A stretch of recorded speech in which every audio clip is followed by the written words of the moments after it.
Hello, I am Dr. Ambuj Pandey, consultant psychiatrist, Bolpur Subdivisional Hospital. Today I will talk on depression. Depression is a very common mental health problem. Almost 1 in 6 people throughout the world suffers from depression during some phases of their life. Depression is characterized by many symptoms. The most important symptoms are feeling of sadness, loss of interest in enjoyable activities, altered sleep and eating patterns. Patient may suffer from excessive guilt and poor concentration in their work. Some persons also develop suicidal ideations. So, depressive symptoms often differs from sadness, which is a normal human emotion and transient and goes by itself, whereas depression lasts longer and affects almost all dimensions of a person's life. Any age group person may develop depression, though depression is much more common in middle age, but children and old age people can also develop depression. There are certain risk factors for depression. Among the most important risk factors are genetic risk factors. That means if any person has a family history of depression or other mental health condition, then the person may develop depression.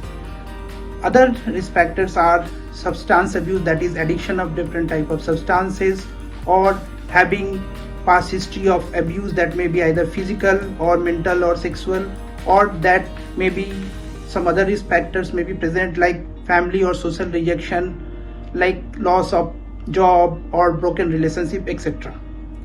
Then if any person who suffers from these depressive symptoms for more than 2 weeks and the symptoms are severe enough to interfere with the day-to-day functioning of that person, then that person may need treatment.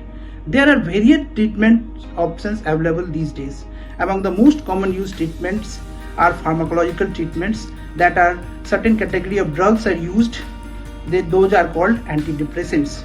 A person's symptoms and side effect profile determines that which antidepressant will be prescribed for that person. Among the other treatment options available are psychotherapy or counseling, where a person's faulty beliefs and behaviors are identified by the mental health professional and those are treated. If you suffer from any of the depressive symptoms which I discussed, then you must consult a psychiatrist. The psychiatrist will evaluate your depression and depending upon the severity of your depression will formulate a treatment plan for you. If any of your family members are suffering from depression or they are having suicidal ideation, then you must insist them to visit a hospital or to consult a psychiatrist or any mental health professional and seek their guidance. And you must also take care of these things, that the person is taking those medications and getting the follow-up visits regularly. So if we work together, we can definitely save many lives and make this world much more happier. Thank you.